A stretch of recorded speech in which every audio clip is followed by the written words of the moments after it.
afternoon, everyone, and welcome. Thank you for joining us. My name is Asal Habibi, and I'm an associate professor of psychology and neurology at USC's Brain and Creativity Institute. I'm also honored to be one of the awardees of the Music and Dementia Network, along with my co-PI and one of today's speakers, Dr. Sarah Hennessy. In my work, I study the ways in which engagement with music can promote brain health, cognition, and well-being across the lifespan, and you'll hear more about that shortly today. In today's discussion, we want to focus on the relationship between music engagement, aging, and memory retrieval, and we specifically want to explore the ways in which personalization and individualization of music-based therapies can help with dementia care and memory retrieval. We think that by enhancing the ways that we can improve music-based therapies and music-based intervention using findings from research and science, we can help people to find identity and connection and enhance their well-being through the journey of dementia and cognitive impairment.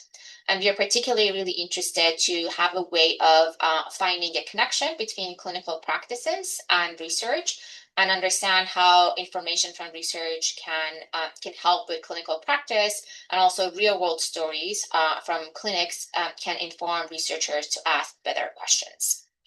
So today I'm joined by two colleagues, Dr. Raquel Raviglioli, an experienced certified music therapist who works in hospice care and dementia and memory care, and Dr. Sarah Hennessy, who's a cognitive neuroscientist whose research explores music, aging, and memory. Rather than going through their biographies in details, I'm going to invite each one of them to introduce themselves and tell us a little bit about their research, how they got here, and their current work. So starting with Sarah, welcome. Can you tell us about your background, what led you to the study of aging and music in general? And then maybe say a few words about the work that you have done so far that led you to this project that you're working on under the Music and Dementia Pilot Awards. Yeah. Hi, I'm Sarah Hennessy. My background, as Dr. Habibi said, is in cognitive neuroscience and psychology. I'm also a violinist and a singer, and I became interested in music and aging through working with older adults with dementia in various informal capacities as a student and through my own personal experiences with involuntary music-evoked memories and emotions like nostalgia. So I wanted to understand how music can sometimes help an individual feel temporarily more lucid and regain a sense of self, even in the presence of cognitive decline. And so now my research focuses on autobiographical memory and emotion in aging and Alzheimer's disease. And a core line of that work investigates how we can use personally meaningful music as a trigger for emotion and memory, and what those implications are for dementia and kind of how one sees oneself. And I think that this webinar is important, talking about personalization, just because everyone's relationship with music are deeply individualized. So the music that moves you is shaped by culture, where you grew up, when you grew up, and your own personality. And this diversity of music experience has real consequences for research. So we can see in our work that self-selected music or more personalized music has stronger outcomes for emotion and memory in healthy aging, and others have shown this in dementia too. So a large focus of my work has been on this personalization aspect and figuring out how we can personalize music and what the impact of that is on healthy aging and dementia. Wonderful. Thank you. Before going to ask Raquel to introduce herself, I just want to remind everyone that if you have questions, please add them to the chat and we'll try to answer them in between questions. And if you don't have time, definitely at the end, we'll dedicate some time to answer your questions.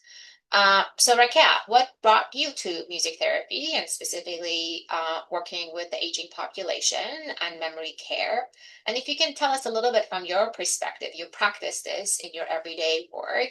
How do you see music and listening to music that is meaningful to someone can preserve their identity and connect them to a sense of self that maybe otherwise not reachable for them. Sure. Thank you and hello everyone. My name is Raquel Ravolioli. I'm a board certified music therapist since 2014, and I've worked with a variety of populations across the lifespan from early intervention, now with hospice, so end of life care, comfort care.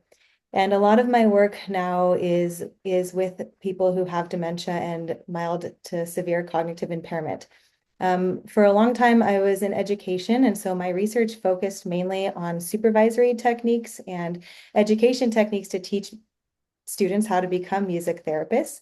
And in my work as a supervisor, I also supervised a lot of students working in memory care residences and facilities and with older adults. So now with my current work as a clinician in hospice, when I use live music, particularly to individualize the therapeutic music experiences, I see a complete shift from um, before music to during music and after music. And the way I view it is that music really reaches the pathways of the brain that might be damaged from different cognitive impairments, different types of dementia, along with the relational aspect that the music therapist brings into the session. So between individualizing the music experiences and the relationship that's created, my patients and clients are able to access various emotional expressiveness that they might not be otherwise able to access, procedural and embodied memory. So whether they move to music, they might remember lyrics that would not come otherwise, or other music and memory associations come with that too. So I see a huge shift from before, during, and after, and then the connectedness too that music brings to loved ones and family members and caregivers. Yeah, that's very interesting. I know right before the webinar, we were chatting about a clip of a video that you thought maybe you could share a little bit about and maybe share the link. But do you want to tell us about the video clip of really an instance, a moment that you can see music making a difference in somebody's life in terms of connecting with themselves? Sure. Yeah, the video clip is from a documentary called Alive Inside. It's Dr. Oliver Sacks, a neurologist and author,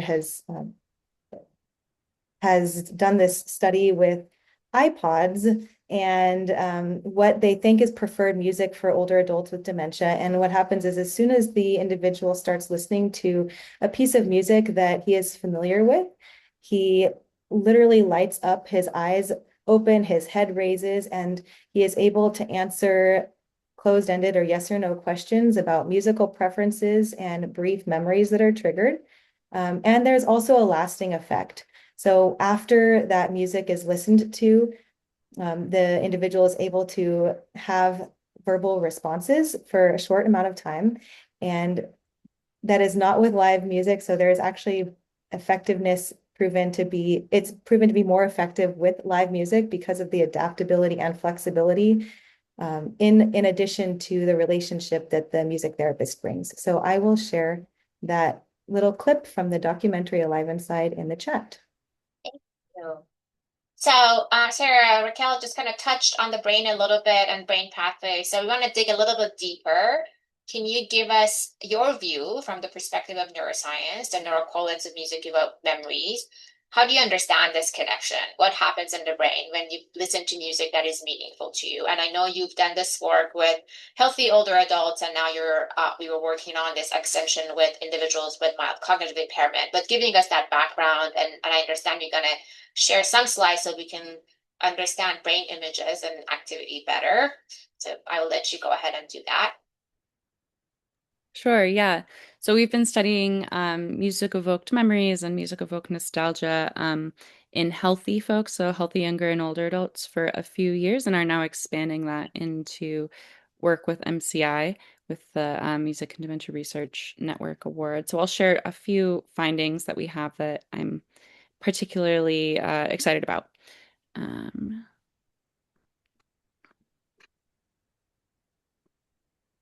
okay. So we have conducted a neuroimaging investigation on the neural correlates of personally nostalgic and memory evoking music in healthy folks that are younger and healthy folks that are older, so with no cognitive decline.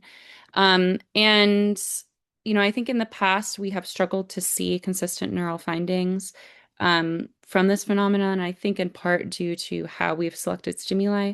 But when we have personalized stimuli for individual, we see quite robust neural activation patterns in regions of the brain that we know to be involved in autobiographical memory, in reward, in self-referential processing.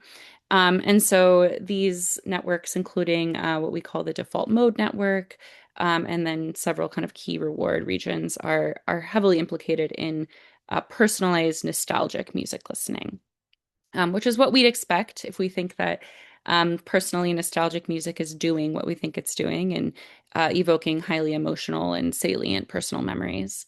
And importantly, many subregions of these networks are relatively preserved in early stages of Alzheimer's disease, which is part of why we think personally meaningful music has a potential as an intervention in this population and how we've seen that in clinical practice. And in this study, we also found that these personalized music pieces evoked autobiographical memories, so memories about one's own life, more clearly, and they were described with more kind of vividness um, than music that was not personalized or that was not nostalgic. And so for our future work with the Music Dementia Research Network, we're looking at this same study in folks with mild cognitive impairment to see if our effects hold true in folks with cognitive decline. So if we see similar effects in the brain, or if we see some kind of reorganization of kind of the architecture of these functional networks in response to nostalgic music evoked memories. And hopefully, this can help us understand how personalized music is effective in folks with MCI and down the line AD, and can hopefully inform our interventions down the line as well. Really interesting. Do you have a sense of why you think this happens with music and not with other stimuli? Why does it like a familiar conversation would have that same effect? Yeah, I think, one of the core mechanisms, I think, has to do with the fact that music is just a very good cue for memories. And with like the progressing of cognitive decline, folks rely on cues a lot more than they do in healthy aging. And so music just happens to be a very good cue due to its like connection with reward and emotion. Also, music evoked memories tend to be most associated with a very particular time in one's life. So typically in the teenage years and like adolescence, early adulthood. And we know that these memories are sort of the last to go in Alzheimer's disease generally, even when not evoked by music. So music is very good at evoking these particular memories and serves as a very potent cue for memories in general. Um, yeah. Yeah, it's almost like a soundtrack to your life events that Yeah. you can access. Um, Thank you. So Raquel, if you were going to take us to a clinic, you're walking into a memory care unit and you're working with a patient that has cognitive impairment, how would you describe to us a music engagement session in that setting? How you'd approach the participant? How do you know what is important to them? How do you kind of like contextualize and practice this individualization and personalization when you meet someone or if you continue working with them? Like, can you just give us a kind of contextual information so we understand what happens in the actual care? Sure, absolutely. Yeah. I think first of all, knowing the reason for referral. So that's all part of our assessment as we start to meet the patient or the client, as we start to meet the individual and observe their surroundings, their environment, who's around them, how they're acting towards us, how they're responding towards us. We take all that in as part of our assessment. As soon as we enter a room, we're assessing how they're verbally responding to us. And that tells the music therapist different ways of how we can interact with them verbally or musically, what they're processing and how they can express themselves.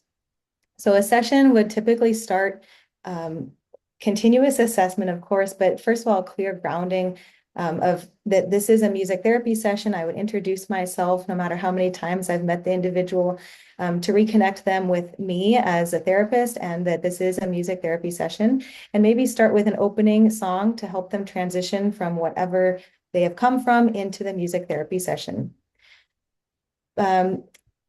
Getting to know the individual's music varies depending on the individual, but it could be a simple question. It could be an educated guess depending on what their culture, their background, their age.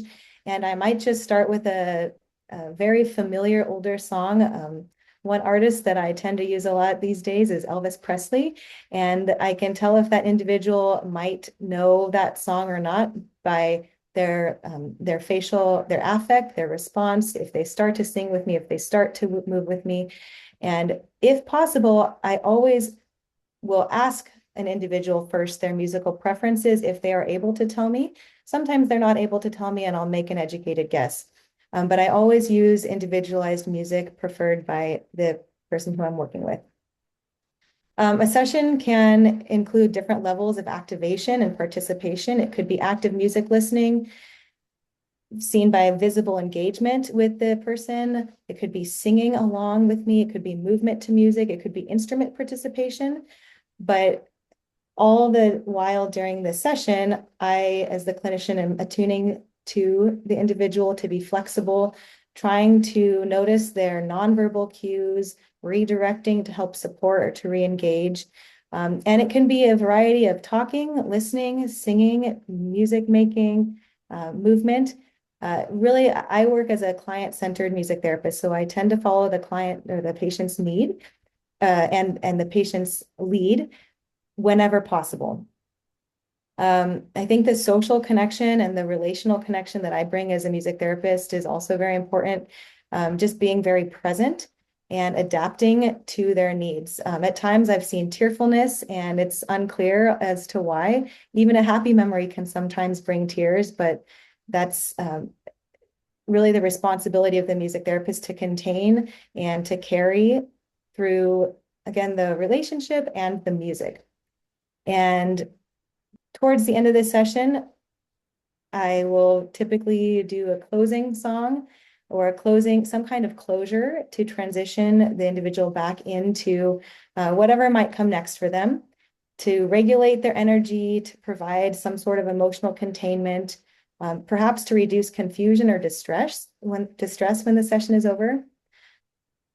Many times, music and memory care settings, music therapy can be done in groups as well. So it's kind of navigating the whole group, the group dynamic and who is participating and how they're participating. So the continuous assessment is really important throughout, so we can adapt and be flexible. And just one more thought on this, how and why music works. It really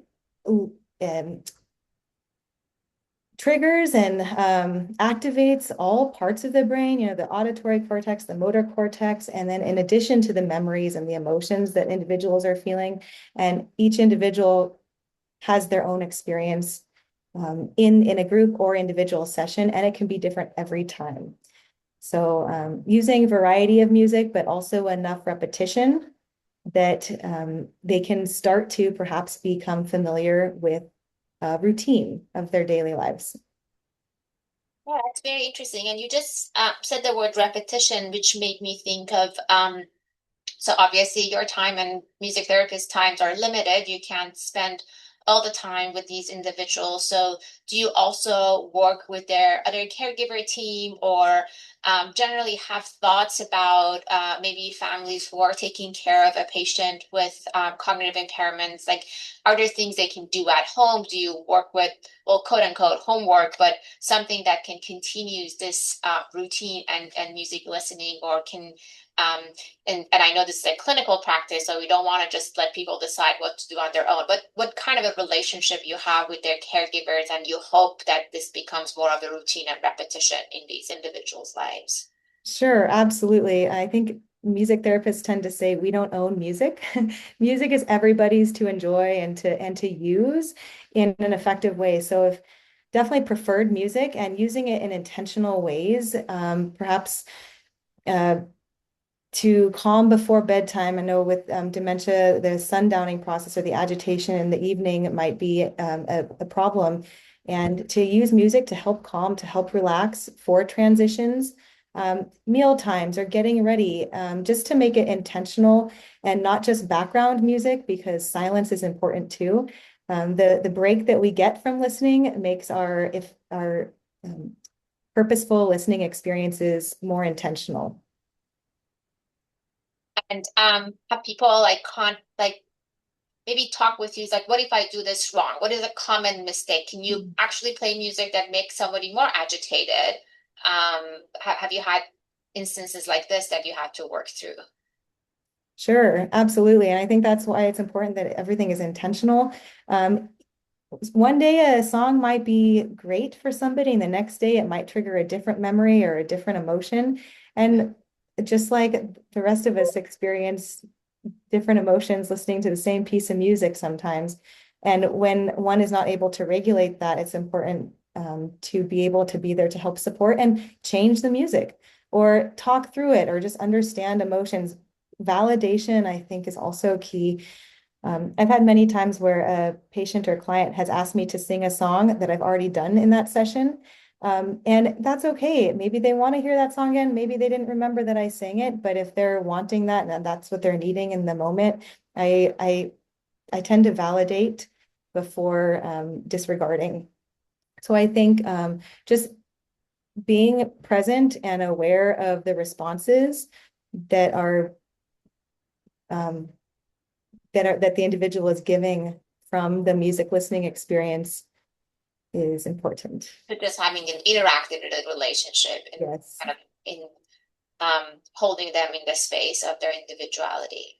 Thank Mhm. you. And Sarah, I know you've been thinking a lot and following the literature and research on how does this personalization come about? What do we think? What are the methods? How do we approach folks to understand depending on their different cognition level, but also kind of taking into consideration that music is such a global perspective, depending who you are, where you come from, what is your age, what is your cultural background. So maybe can you walk us through what are methods of personalization that have been developed in the literature, and what is the one that you have come up with and now using in your research?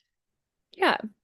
Yeah, I have a few slides I can show for just sort of what our typical methods are in the research so far.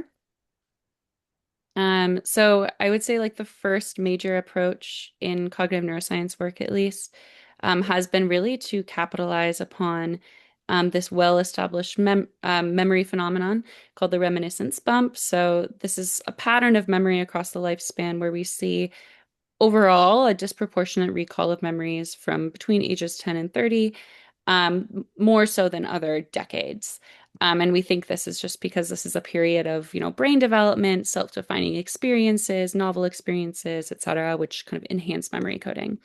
So this applies to memories for music as well, too. So as I discussed earlier, kind of this bump tends to be where a lot of like nostalgic music comes from, both in healthy adults and older adults with Alzheimer's disease. So it's a nice starting point. And so in a lot of work, we will kind of look at when this reminiscence bump occurs based on when somebody was born and choose music from that decade or that series of 20 years. Um, and if we ask people to self-select music that is memory evoking or nostalgic for them, we see something that looks a lot like the Billboard Top 100 for their reminiscence bump. So this is in our own data set, and you can see these top artists that emerge for every generation that are really the chart-topping artists. But I think more importantly here is that there's also this incredible spread of artists.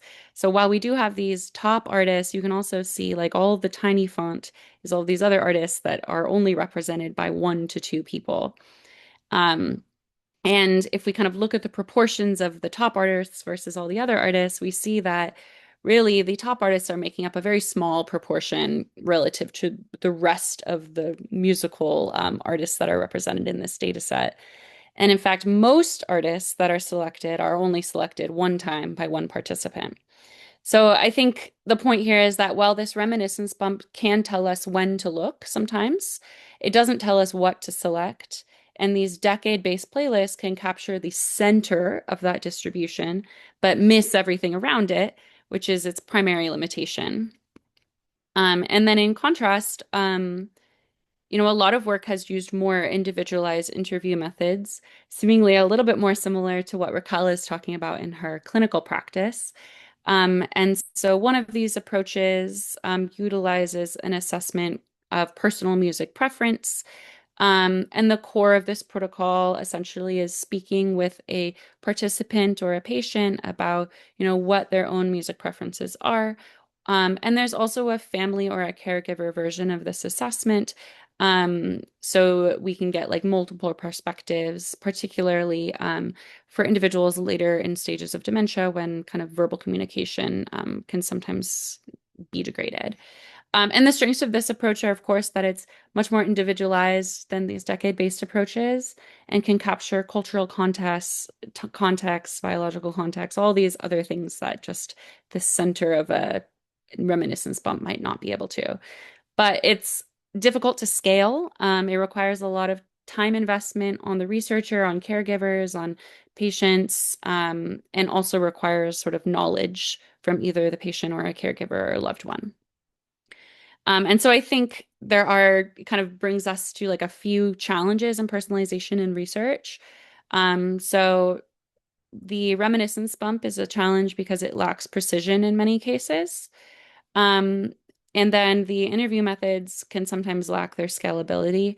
Um, Additionally, with dementia research, specifically depending on disease stage, patients may be more or less able to give verbal responses regarding music preferences, relying on other cues, body language, or relying on family or caregiver reports. And then lastly, for research, I think something we haven't talked about yet is this concept of experimental control. So if we do decide in research that a participant's stimuli needs to be personalized, that inevitably means that we have this widely varying, uncontrolled element within the experimental design because every participant has different music. So we have to develop a way to control for musical features within participants, which I think can also be very, very difficult to scale. Um, so essentially, we just need something to compare our music of interest to so that we know what we're studying is really something to do with the music's effect rather than, this piece is louder than this piece, or this piece has a different instrumentation than this other piece. And in the past, we've used kind of participant general songs as control, so everyone gets the same control.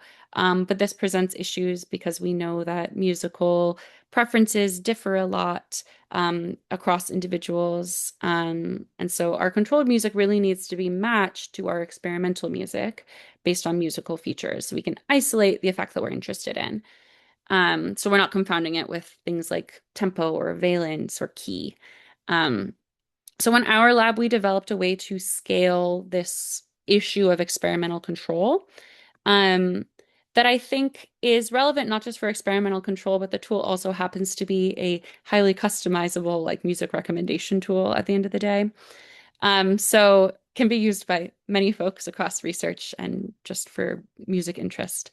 So the goal of this tool, it takes in an input song. So in our case, this was a nostalgic song, but it doesn't have to be. And it extracts a bunch of musical features from this song. And then it outputs a bunch of other songs that are matched based on whatever you want it to be matched on. And so at the end of the day, we end up with a set of songs that are very similar sounding to each other, that can be used as experimental controls. And I'll just give a really quick example of this. So for this older adult participant, their primary nostalgic song was Jack and Diane by John Mellencamp. Um, and then their the sound isn't working. And then their familiar control song was Dance the Night Away by Van Halen. And we can kind of see that these musical features, valence and arousal, and also how popular the song are very similar to each other. The release years were within 5 years of each other. But for this particular participant, one song is nostalgic, one song is not. So we can really isolate the intended effect. And then I can give a quick demo of the tool that we are using to do this. It's freely available on the internet. Um, and it's called Sounds Like This. So I can pull it up really quick. Okay. So in this tool,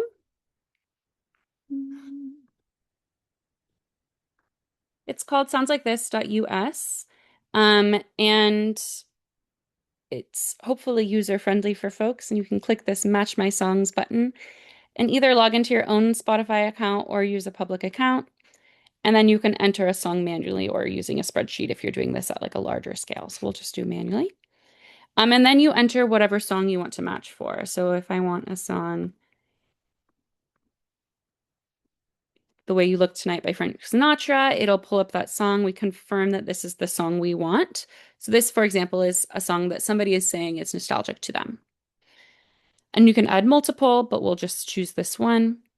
And then we're going to set our features. So for the purposes of my research, for example, I really wanted to match based on these two features called valence and energy, which is kind of composite features based on many other musical features. But you could match based on like when the song was released, how popular it was, kind of the instrumentals that were used in it, and use these sliders to select how strictly matched these songs should be. So if you make them very strict, you'll end up with a collection of other songs that sound a lot like your seed song. Um, and so in this way, we can kind of create this curated set of songs that can be used for an experiment or for music listening. Um, and then it'll continue to suggestions, and it takes a second to load, and then it downloads a spreadsheet um, that has all of the song links included. And all of their musical features. So if you're a researcher, for example, and you care about things like what the energy was, what the valence was, what the acousticness was, you have all of these features here that you can use for your analysis. Um, yes, but it can also be used just to generate playlists for if you want a set of songs that are very similar, but like based on very specific acoustic features that you wouldn't necessarily be able to change manually from Spotify, for example. Wonderful. I know you spent a lot of time developing this tool, and it's been really helpful in our research. But I want to kind of like use this as an opportunity to connect research and practice and ask both of you kind of similar questions. But Sarah, since you were just talking about this, you have put time and energy in developing this, and we know how to use it in research, and it's really giving us very controlled for experimental setting musical stimuli that we can use to just target brain response to different types of stimuli. Um, we have Raquel, a music therapist, here with us. If you were going to talk to music therapist community, how would you wish that this becomes a tool in their toolbox to use in terms of music selection, or maybe use as a way of increase that question of scalability for their clients and patients? So Sarah, I would let you answer first, and then I'll go to Raquel. Yeah, like how do I think this is relevant for Yeah. practice potentially? Yeah. Um, so I think this tool, I think its main strength is you can just really select things that you want to be similar between one song and another. Which perhaps if you know one song that somebody likes, it can help you find other songs that are very similar to that they might also like. Which is something that I think is also like a built-in feature of many music recommendation tools like Spotify. But I wonder for music therapists if kind of the reverse of this built into this tool might also be useful. So if you start with a song that is a certain level of like energy, if your goal as a music therapist to sort of match the participants' like current state of being and then to bring them down to a more like lower arousal state, this tool we can use to kind of find songs that help ramp down that energy at like a very specific like rate of decline. Um, I guess I'm wondering if this is a tool that would be helpful or if this is something that is already so built into music therapy practice that it's not necessary and that scalability isn't necessarily a useful thing. Sure. I mean, it's an awesome tool. I think to answer your question, both.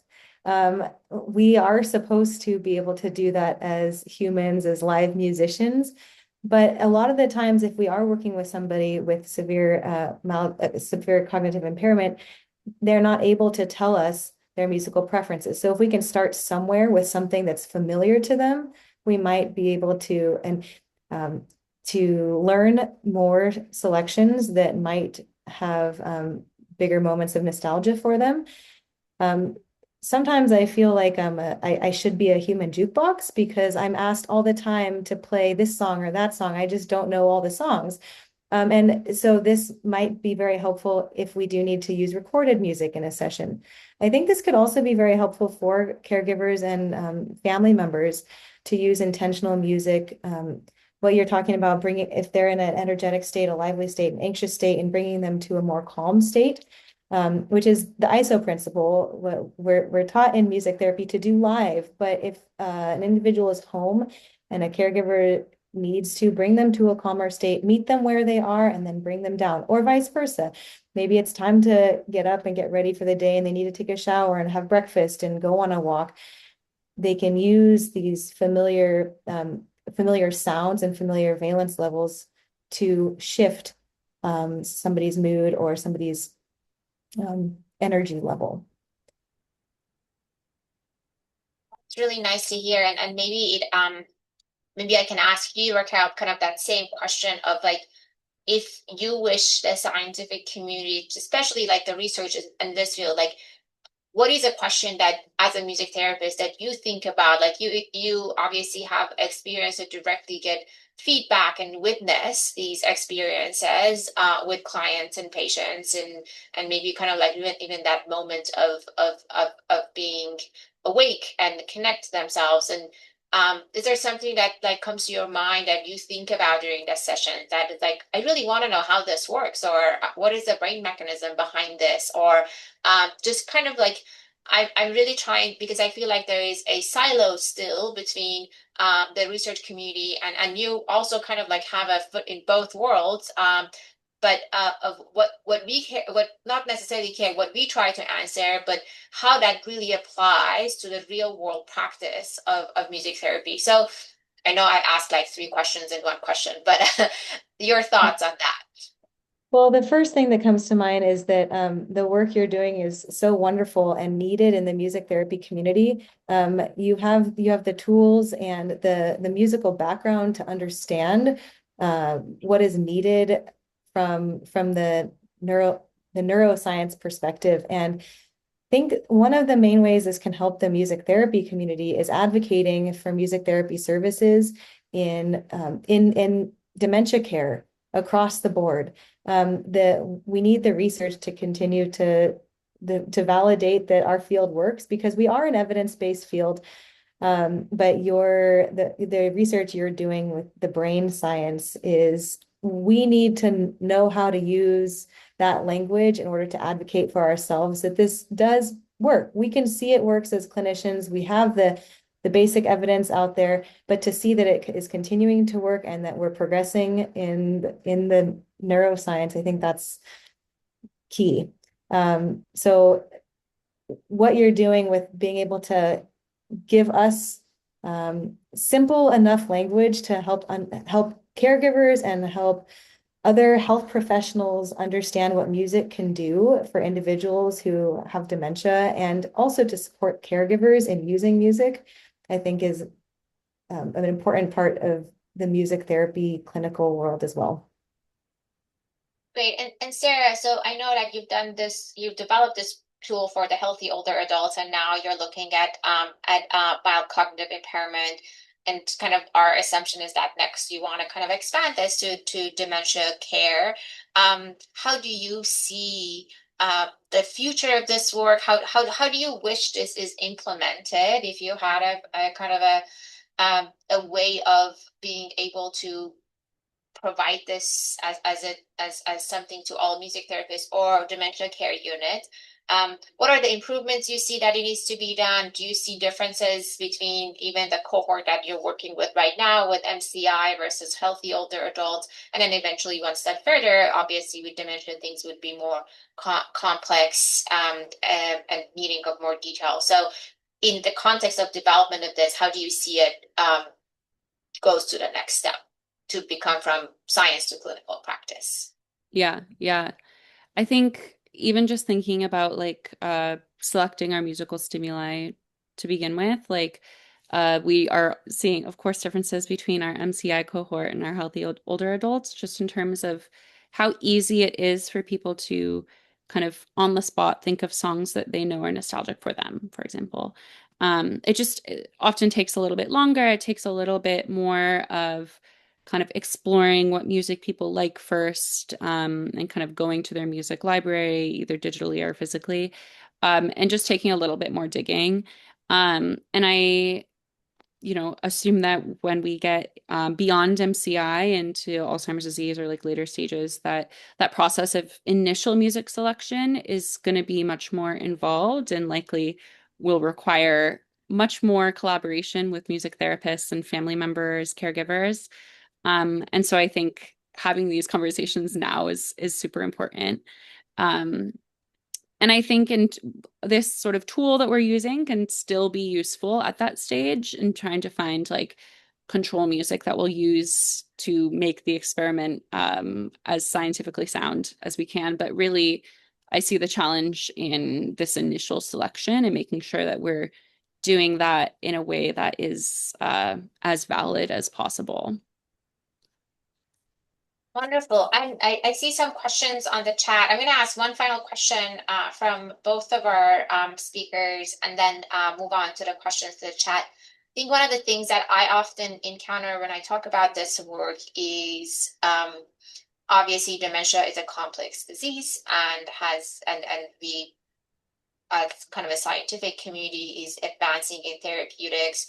And by no means, I think any of us are claiming that music is the answer to dementia care, but we, I think, collectively believe that that's one of the ways of enhancing quality of life of these patients and their caregivers.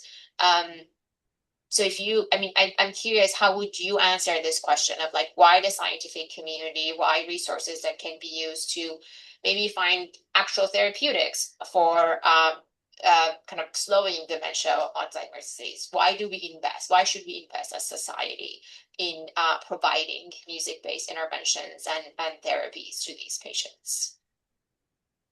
Whoever wants to go first.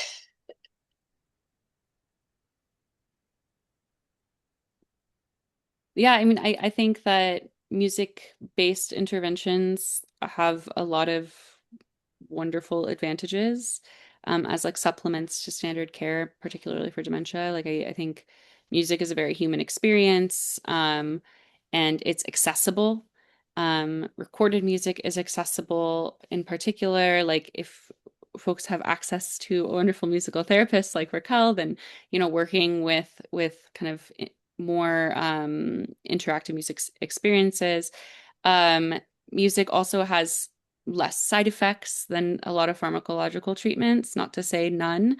Um, and so I think there's a lot of reasons why music-based interventions deserve the attention and funding that we are starting to see, especially with the Music Dementia Research Network. And I think that will continue to grow. I think we'll continue to observe the science behind the mechanisms behind why these interventions are working, and that will benefit patients and science, and also just build a greater evidence base from which these interventions can be built. Thank you, Raquel. Yeah, absolutely. I agree. I think music therapy and music-based interventions, it's really a holistic practice. Also, we're treating the whole person and also their systems around them, like the family, the caregivers. It can be supportive to everybody. And we can work from a strengths-based lens or a resource-oriented lens. So rather than, what people have lost or what they can't do anymore, we can work from the approach of what we can retain and maintain. So that can be musical skills, it can be emotions, it can be relational capacities, and overall just quality of life for the individual. Great, thank you. I see a few questions in the chat. Maybe I think we answered some of those of what happens typically in a session. Najib, if you have a more specific question, happy to kind of dig into that more. But maybe we even kind of like overlook this first question of what kind of issues can music therapy effectively help with? Raquel, you want to speak to that? Sure, yeah.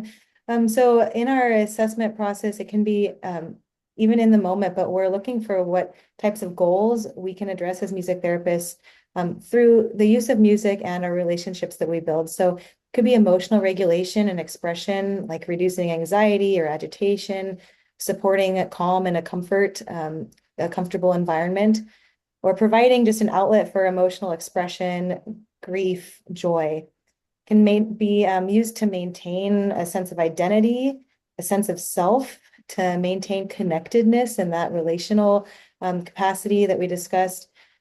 Communication, cognitive engagement or maintenance. So an example, if a client is singing along with me, we're supporting the recall of lyrics and the associations made with those lyrics.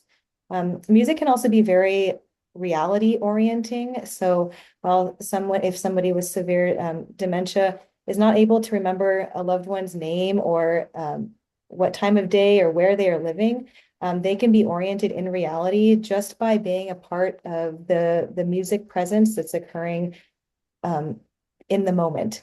So it's a very reality orienting therapy. These are just some of the examples, physical and motor support, overall quality of life and enjoyment. Great. Sarah, you mentioned negative side effect, and we have a question around that of possible negative side effects with music. And in Amanda's question specifically, she works with veterans, and you know that there are many things that can be triggering for post-traumatic stress disorder, especially with veterans. Have you looked at any literature around nostalgic music that can have negative effects? Yeah, so I think music and memory, music is a very strong cue for memory across the board, whether or not those memories are positive or negative. And so it's definitely like something worth talking about in the research, and I'm sure Raquel has thoughts about this as well as a clinician. Um, I think in my work, I've really focused on nostalgia, which the way that we define it really does have this like positive, it's usually a memory for something positive. But that being said, like people have quite different kind of emotional experiences of what we would call nostalgia. So some people experience that emotion more negatively, and some people experience that emotion more positively. Um, so I do think more work needs to be done on exploring that side of music and memory, because yeah, it's of course it's not going to be completely one thing. It's not going to be a always a positive memory. And figuring out how we can avoid triggering things that are negative, I think is a important consideration. And I know you've done a larger study looking at retrieval of memory across different cultures and socioeconomic status with nostalgic music. Have you had any instances of negative experience in relation with nostalgic? And is there something you can share without obviously identifying? Um, yeah, I think when we were first kind of putting that study together, we were playing around with how we introduce this concept when people are looking for songs that evoke memories for them. And originally, we had not put any sort of affective constraint on them. And so a lot of the music that people were retrieving were associated with negative memories. In For example, like this is the song that was playing when I was in a car accident, or this is the song that is associated with a breakup, which I would say a lot of definitions of like nostalgia would not include as nostalgic. And so I do think like the way that for research, the way that we ask people to select music if we're doing self-selection really matters. And making sure that we're specifying like what affective component we're looking for. Um, it makes a big difference in the types of memories that people are going to retrieve. Raquel, do you want to comment on that? And maybe if you could also answer the question about the time of the day of when is this most effective in terms of intervention. But first, we would love to hear your thoughts around triggering and kind of having to be mindful around selection of music. Sure. Yeah. Just I agree with everything Sarah said, and I think that's why it's important that we do our assessment. We get to know the individuals with which we're working. We find out what's triggering, sometimes through experience, but then that's why we're there in person to help navigate those emotions with them and contain it for them and not just leave them to deal with it and on their own. And that also depends on the experience of the music therapist as well. There's a wonderful article by Rebecca Vardre and Hannah. I'm blanking on her last name. I'll try to find it before this webinar is over and put the link in the chat. But it's about music therapy protocols with active duty, active military. And that can be translated to some veteran groups as well. But there are actual music therapy interventions, therapeutic music experiences that they talk through in that article. It's a great resource. To answer the question about what time of day, yes, absolutely. It makes a difference what time of day. And sometimes we're working within constraints of the memory care residences and we don't have a choice of what time of day. We have to work around their schedules, meal times, you know, waking up and going to bed and all that. But depending on the time of day, music can be used for different for different goals. So in the morning, if it might be best for engagement, perhaps, because the individual might be more alert, maybe have better attention. Midday, sometimes you might see fluctuations where a client might be sleeping, and especially if you're working with groups, it's hard to engage every individual for 100% of the group. Some might be sleeping and some might be very active, but just knowing that even if an individual is sleeping, they're still having that auditory stimulation and they're still having a social experience. And they might wake up halfway through and we can pick up from there. Later afternoon or evenings might be difficult sometimes because of the sundowning experience that people with dementia experience. But maybe music therapy might be helpful in reducing agitation at this time or reorienting to reality and transitioning into a nighttime routine. So it definitely depends. It's just what is the purpose of the music therapy and how can we use music to be the most effective for that time? Well, and there's another question I'm going to kind of ask you. How do you assess progress? And I want to ask you because we recently talked about now your work in hospice care, and progress can mean different things for different individuals. Can you say a few words about that? Yeah, you're absolutely right. Progress is so different, and sometimes it might look more like maintenance rather than progress. And we can track progress from week to week, month to month, or we can track progress from the start of a session to the end of the session, depending on what goals we're working on and how that individual is responding to the therapeutic music experiences. Um, so one example might be I walk into the room and an individual is kind of just being restless and talking to themselves with incoherent speech and kind of in their own world, not oriented to what's happening around them. And as I start to sing, they make eye contact and they're able to pick up the lyrics of a chorus. And after that song, they might say, "Oh, that brings back memories." And maybe that's all I can get, but that's a lot of progress from the pre-session to mid-session or to mid-intervention. All of a sudden, we're seeing that they're engaged in interacting with another individual in a purposeful and relevant way.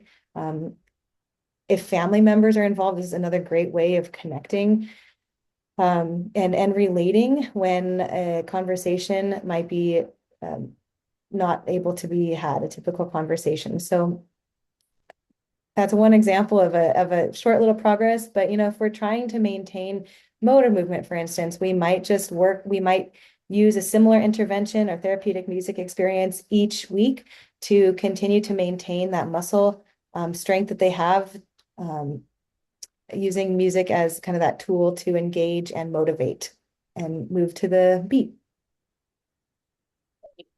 Thank you. Okay, Sarah, I'm going to ask you the last question because there's a question around scalability. And I think one of the motivations of your work is to find a way of kind of, I'd say, maintaining the value of having a real human music therapist. So I, like Raquel, who has so much love and mindfulness and attention in even the way she describes her clients and her sessions, but also making this possible for others. Our question is, if we have these many people with dementia and really, really a small fraction of that as certified music therapists, how do we get to everybody? And we know that these therapies are effective.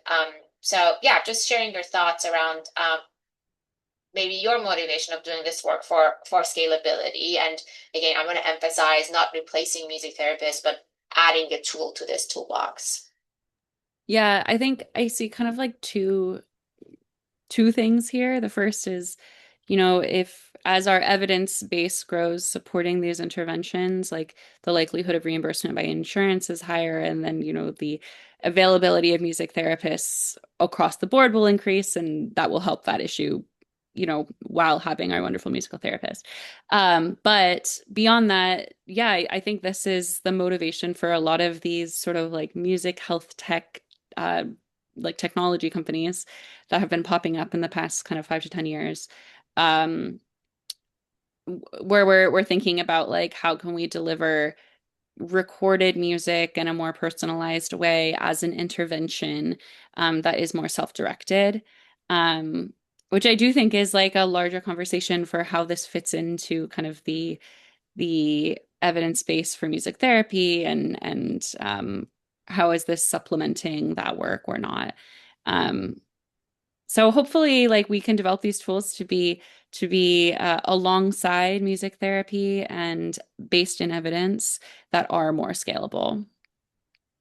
Wonderful. Well, I think we're coming close to the end of our session. I am kind of looking at the questions, and I think we've answered everything so far, unless I've missed something.